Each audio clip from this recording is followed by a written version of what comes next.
Assalamualaikum warahmatullahi wabarakatuh. Apa kabar anak-anak milenial?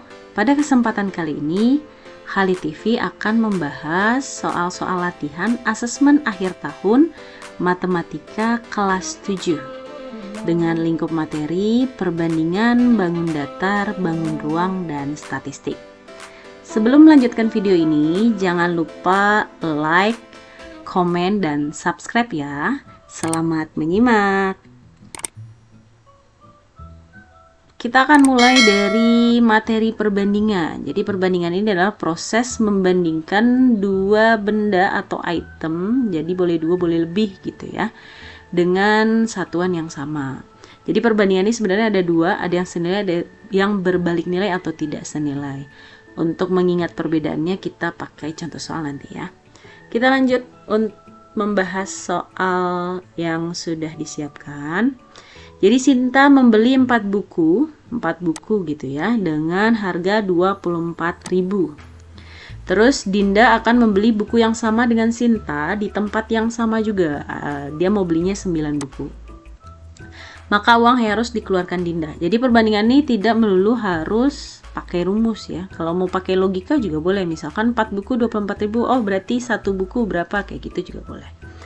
Kalau kita mau menyamakan untuk semua kondisi, kita tulis dulu nih, 4 buku harganya 24.000. Nah, kalau 9 buku, nah kita nulisnya harus sejajar gitu ya, berapa harganya. Jadi buku sama buku, harga sama harga. Nah, ini buku bertambah, otomatis harganya juga pasti bertambah. Nah, berarti ini perbandingan senilai namanya ya. Yang item pertama bertambah, berarti item kedua juga bertambah. Atau item pertama berkurang, item kedua juga pasti berkurang. Itu senilai. Kalau senilai tinggal ditulis apa adanya, tidak boleh dibolak-balik gitu ya. Jadi tetap 4 per, tinggal tambahin per aja, 9 sama dengan 24.000 per X. Nah, kita boleh coret. Yang mana boleh dicoret? Yang boleh dicoret itu yang sejajar, karena pakai sama dengan tengahnya ya. Sejajar sama atas bawah. Kalau miring nggak boleh coret. Miring itu artinya dikali. Sementara proses pencoretan itu adalah pembagian. Kita coret 4 dan 24 sama-sama bagi 4. 4 bagi 4 1, 24 bagi 4 6. Gak ada lagi yang bisa dicoret, kita tinggal kali silang.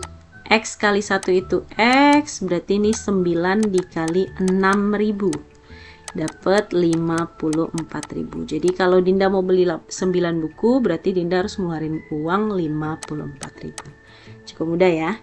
Kita akan lanjut. Masih soal perbandingan. Nah, ada 2 soal ya.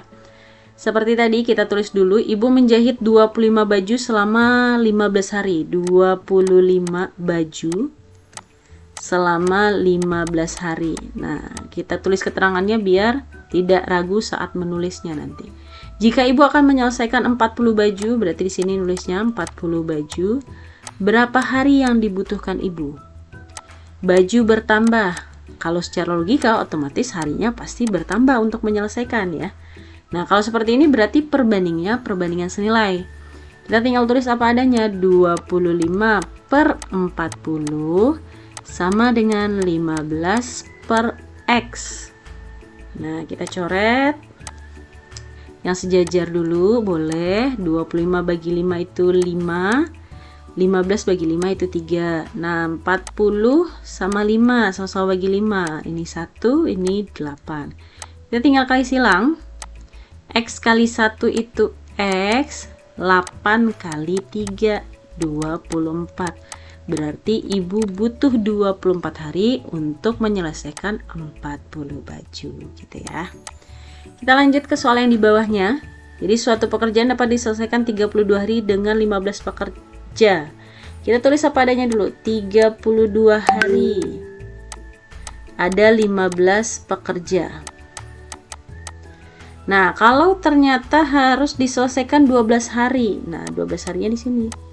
Berapa tambahan pekerjanya? Jadi kita cari dulu kalau 15 hari butuh berapa kerja, baru nanti kita cari tambahannya.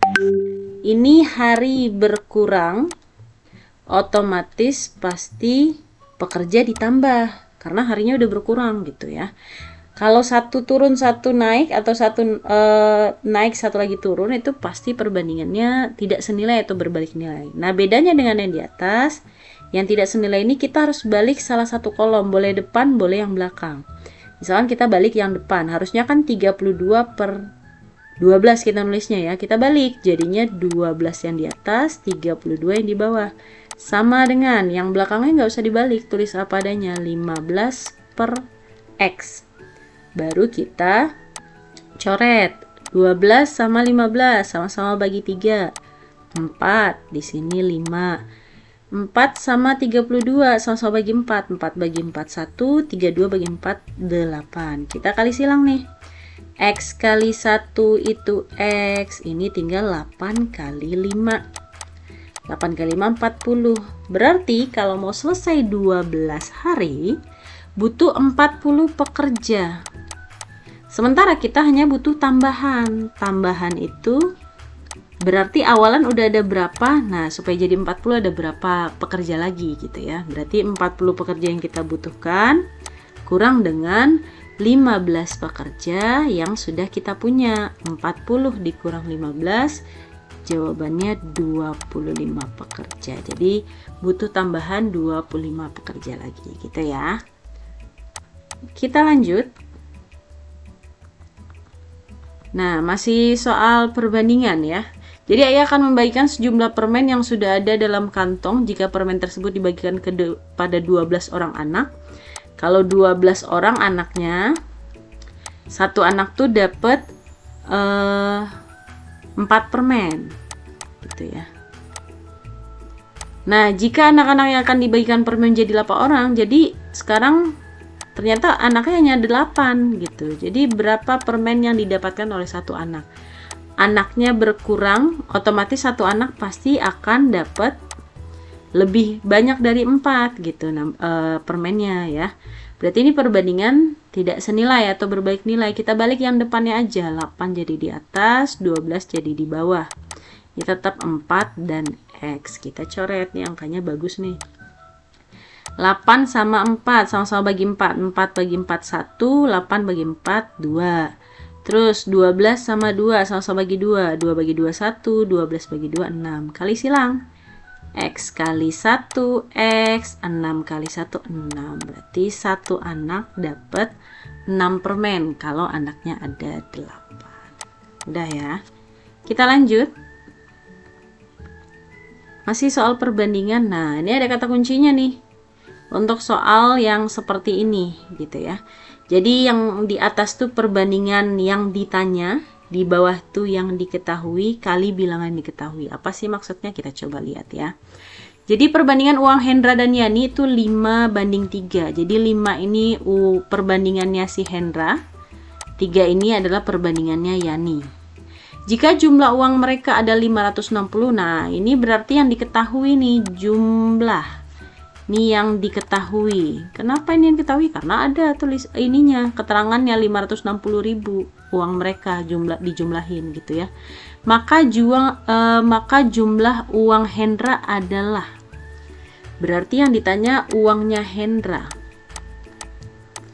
Nah, berarti perbandingan atas yang ditanya Hendra berapa perbandingannya? 5. Berarti kita tulis ini 5 per yang diketahui jumlah. Jumlah berarti perbandingannya kita tambahkan kalau jumlah gitu ya. Kita tulis ini 5 tambah 3 kali bilangan yang diketahui. Siapa bilangan yang diketahui ini? 560.000. Kita tinggal jumlahin dulu. 5 per 5 tambah 3 8 dikali 560.000. Kita coret ya. Kalau ini kan ini bukan sama dengan ya, jadi nggak boleh coret yang sejajar. Kalau kayak gini tetap berlaku atas bawah. 56 bagi 8 7 ya. Nah, kita tinggal kali silang. 5 kali 7 35, nolnya ada 4. Jadi uang Hendra itu 350.000 ya. Kita lanjut. Nah, ini Masih tipikal soal yang sama seperti sebelumnya. Ingat ya, yang di atas yang ditanya, yang di bawah yang diketahui, dikali berapa tuh yang diketahuinya. Di sini ada Angga Surya Budi, Angga Surya Budi. Jika kelereng yang diterima Surya adalah 36, maka selisih Angga dan Budi. Kita tulis, berarti selisih Angga dan Budi. Selisih itu berarti dikurang ya, Angga kurangin Budi, itu yang dia tanya. Berarti karena selisih yang diketahui, yang ditanya, berarti perbandingannya harus kita kurangkan. Angga itu 5, Budi itu 4. Berarti kita tulis ini 5 kurang 4 per yang diketahui ini. Jika kelereng yang diterima Surya, jadi yang diketahui Surya itu perbandingannya 3, berarti per 3 sama dikali 36 butir. 5 kurang 4 itu 1 per 3 kali 36 butir. 36 bagi 3 aja langsung ya, karena kebetulan atasnya 1. 36 bagi 3 12, 1 kali 12 butir. Jadi selisih kelereng Angga dan Budi 12 butir. Jadi kita nggak usah cari satu-satu dulu nih, Angga berapa, Budi berapa. Boleh langsung yang ditanya yang perbandingannya kita buat gitu ya. Kita lanjut. Nah, masih soal perbandingan. Nah, ini uniknya ada kata-kata terhenti. Jadi ini kata kuncinya ada kata-kata terhenti. Kalau ada kata-kata terhenti, cara gampangnya kita pakai rumus Bos. B kali O per S. B ini artinya berhenti, O ini artinya orang, S ini artinya sisa. Berhenti berarti berhentinya berapa hari. Nah, ini 10 hari berhentinya, berarti 10 kali orangnya ada berapa? 25 per sisa, ini sisa hari maksudnya ya. Nah, awalan kan dia ada 50 hari. Terus kerja 30 hari, berarti kurangin 30. Berhenti 10 hari. Nah, kurang 10 lagi. 50 kurang 30 20, 20 kurang 10 10. Berarti sisa harinya 10. Kita tinggal coret. Nah, 1 gitu ya. Berarti butuh tambahan pekerja berapa? 25 pekerja. Seperti itu ya. Kita lanjut.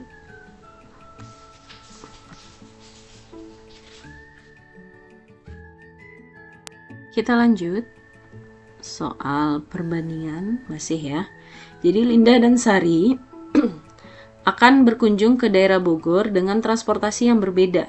Linda tuh pergi pakai mobil, kecepatannya 100 km per jam. Berarti tulis sini 100 km per jam. Panah, dia lamanya 1 jam. Ya, kita jadiin menit aja biar enak kita ngerjainnya. 60 menit. Nah, sedangkan Sari pergi menggunakan motor dengan kecepatan 60 km per jam. Berarti di sini 60 km per jam. Berapa lama waktu yang dibutuhkan oleh Sari sampai ke tujuan? Berarti X gitu ya. Kecepatan berkurang, otomatis waktu nyampe juga bertambah gitu ya. Berarti berbalik nilai. Kita balik yang depan, 60 jadi di atas, 100 jadi di bawah. Sama dengan nih, nggak usah dibalik, 60 di atas, X di bawah. Bisa coret nih, angkanya kebetulan sama gitu ya, sama-sama bagi 60 aja langsung. Ini 1, ini 1. Kita kali silang, X kali 1 ini X, 100 kali 1 itu 100. Ini satuannya masih dalam menit. Kenapa? Karena tadi kita jadiin menit gitu ya. 100 menit ini kalau kita tulis dalam jam berarti 1 jam. 100 berarti 6 kurang 60 ya. Jadinya 40 menit. Jadi dapatnya 100 menit itu 1 jam kan 60 menit ya. 100 dikurang 60 dapat 40. Jadi 1 jam 40 menit. Kita lanjut. Nah, ini udah masuk soal bangun datar ya. Buatlah gambar yang menggambarkan garis, segmen garis, dan sinar garis. Nah, kita harus ingat dulu nih. Garis itu adalah jadi cara bedainnya, kalau garis itu masih bisa diperpanjang ke kiri dan ke kanan, tuh berarti garis gitu ya. Jadi nggak ada batasan awalan sama batasan akhirnya. Sementara kalau segmen garis dia jelas. Mulainya dari A, diakhiri di B. Ini namanya segmen garis. Nah, sementara sinar garis itu awalannya diketahui. Misalkan kita mulai dari A. Nah, tapi tidak berujung dia. Ini namanya sinar garis. Boleh tidak berujungnya ke sebelah kanan, ke sebelah kiri juga boleh. Yang penting awalannya harus ketahuan dari mana gitu ya. Jadi awalannya dari mana kita harus ada patokannya. Kemudian dia masih bisa diperpanjang, boleh ke kiri, boleh ke kanan. Itu namanya sinar garis. Kita lanjut. Nah, ini tuliskan tahapan saat menggambar garis sumbu yang benar. Nah, ini gambar garis sumbu nih. Tahapan awalnya itu harus ada segmen garis. Jadi kita misalkan bisa juga nih bikin lagi segmen garis. Jadi kita bikin satu segmen garis, misalkan AB gitu ya, segmen garis AB. Kemudian kita buat busur lingkaran dengan titik pusat A, jari-jarinya sembarang sebenarnya, terserah gitu ya. Tapi jangan terlalu dekat, terlalu jauh melebihi B juga nggak boleh. Misalkan anggaplah kita ambil jangka terus kita bikin busur. Nah, dengan jari-jari yang sama kita bikin juga pusat lingkarannya di B. Jari-jarinya nggak boleh kita rubah nih. Nah, kita gambar. Nah, kemudian perpotongan dari kedua busur tadi, nih kan dia buat ada perpotongannya gitu ya. Nah, kita hubungkan perpotongannya. Nah, ini adalah garis sumbu. Jadi garis sumbu itu membagi dua segmen garis menjadi sama panjang. Jadi pas banget di tengah dia. Jadi dia bisa membuat titik tengah dari sebuah segmen garis. Ya, itu adalah tahapan-tahapan dalam menggambar garis sumbu. Lanjut. Nah, lukislah garis bagi. Jadi garis bagi ini berarti tujuannya. Jadi garis bagi ini tujuannya membagi sudut. Membagi sudut menjadi dua sama besar. Nah, itu dari tugas fungsi dari garis bagi, membagi sudut menjadi dua sama besar. Misalkan kita buat sudut AOB, kita nggak tahu berapa besar sudutnya gitu ya. Terus kita mau bagi dia jadi dua sama besar, kita pakailah garis bagi. Langkah dalam melukis garis bagi, kita bikin dulu busur lingkaran dengan pusat O, jari-jari sembarang. Jadi kita bikin busur lingkaran. Nah, seperti ini kira-kira ya. Kemudian dari perpotongan busur lingkaran dengan segmen garis OA dan OB, perpotongannya ini kita buatlah titik. Misalkan nih titik P, di sini titik Q. Nah, dari titik P dan titik Q ini kita buat juga busur lingkaran. Ya, busur lingkaran dengan pusatnya P, jari-jarinya sembarang juga, terserah gitu ya. Mau disamain nama yang awal boleh, sembarang lagi juga boleh. Nah, kira-kira seperti ini dia. Nah, nggak boleh dirubah jari-jari dari jangkanya itu. Jadi kita pusatnya sekarang jadi di Q. Jari-jarinya tetap sama. Nah, perpotongan kedua busur yang pusatnya P dan Q itu kita namakan dengan titik baru, misalkan C gitu ya. Kita tariklah sinar garis dari O ke C. Nah, jadi OC ini namanya garis bagi. Nah, terbagilah dua buah sudutnya menjadi sama besar. Jadi ada sudut AOC sama sudut COB. Dia terbagi sama besar. Jadi sudut AOC sama besarnya dengan sudut COB.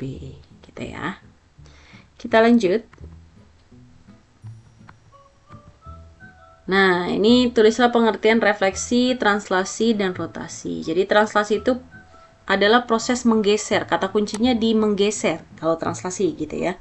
Jadi menggeser bangun geometri ke arah yang sama dan jarak menggesernya juga harus sama. Sementara rotasi ini adalah transformasi dengan memutar. Jadi kata kunci dari rotasi itu memutar. Memutar bangun geometri sejauh sudut tertentu. Jadi ada sudut tertentu dengan titik pusat tertentu juga. Nah, kalau refleksi adalah transportasi yang membalik. Nah, membalik ini kata lainnya bisa mencerminkan.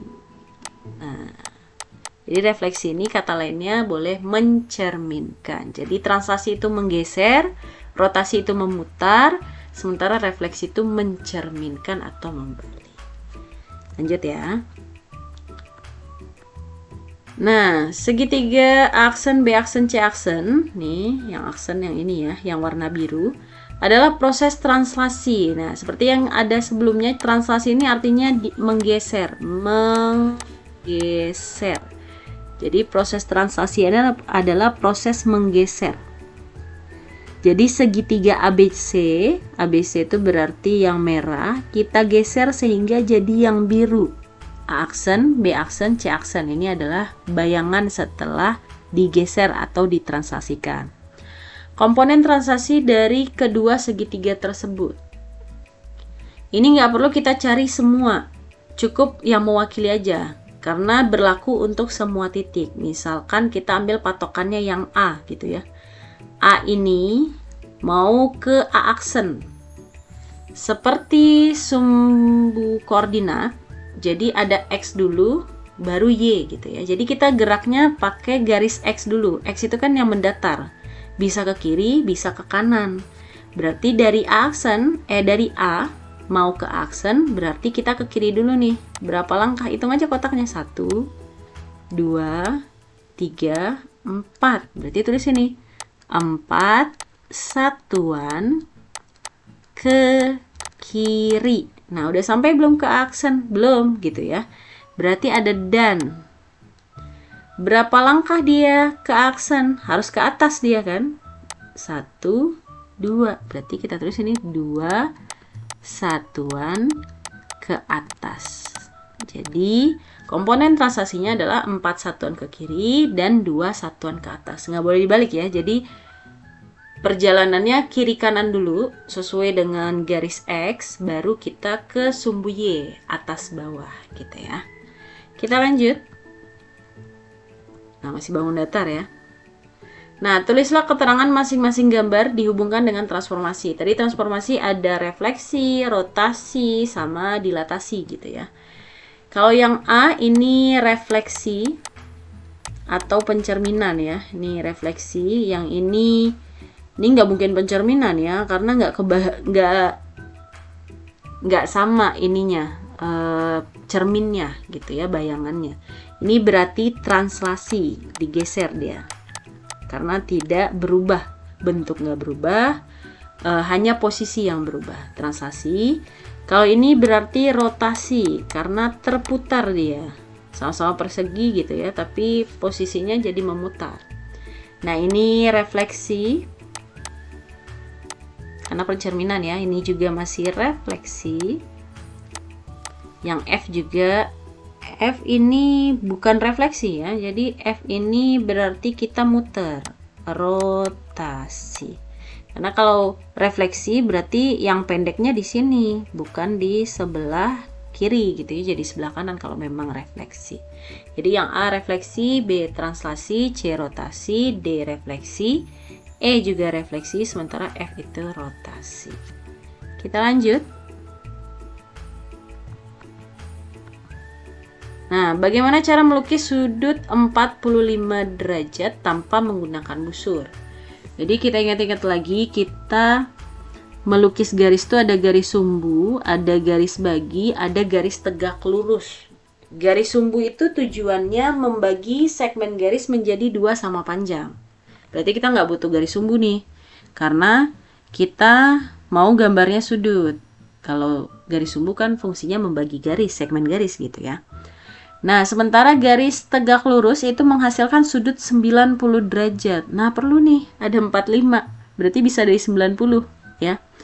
Berarti langkah awalnya kita melukis sudut 90 derajat dengan menggunakan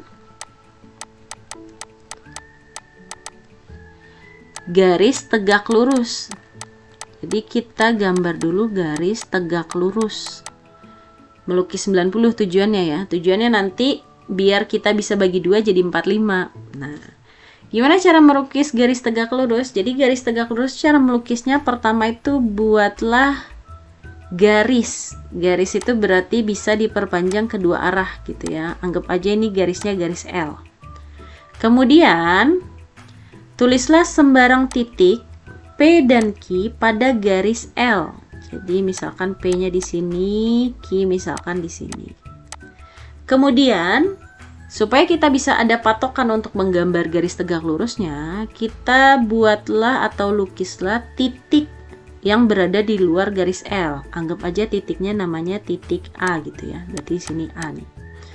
Kemudian kita buat busur lingkaran dengan titik pusatnya P, jari-jarinya PA. Jadi jangkanya yang tajam taruh di P, yang pensilnya taruh di A. Nah, itu berarti jari-jari itu. Kita gambarlah busur lingkaran misalkan ke sini. Nah, kemudian sekarang gantian, pusatnya di Q, jari-jarinya QA. Jadi yang tajam taruh di Q, yang pensilnya taruh di A. Kita gambar juga. Nah, kurang lebih seperti itu. Nah, perpotongan kedua busur yang di bawah, anggap aja ini perpotongan kedua busur yang di bawah. Kita anggap titiknya titik H. Kita hubungkan A dengan H. Nah, ini adalah garis tegak lurus karena membentuk sudut 90 derajat ya. Nah, setelah kita buat sudut 90 derajat mengikuti step-step yang tadi atau langkah-langkah yang tadi, baru kita jadi supaya bisa jadi 45 derajat, kita pakailah garis bagi. Jadi kita lukis garis bagi. Kita lukis garis bagi supaya bisa mendapatkan sudut 45 derajat gitu ya. Jadi sudut 45 derajat. Cara menggambar garis bagi tadi gimana? Pertama, berarti ini patokannya yang ini ya. Yang ini yang tegak lurus, ambil aja salah satu. Pertama buat dulu busur lingkaran dengan pusat nih pas di tengah sini pusatnya gitu ya.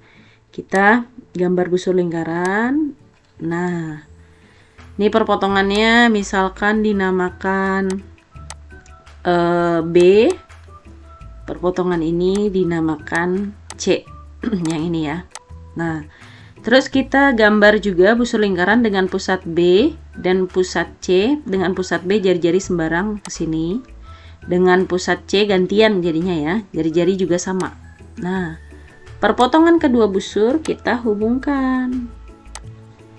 Yang ini dengan titik pusat tadi.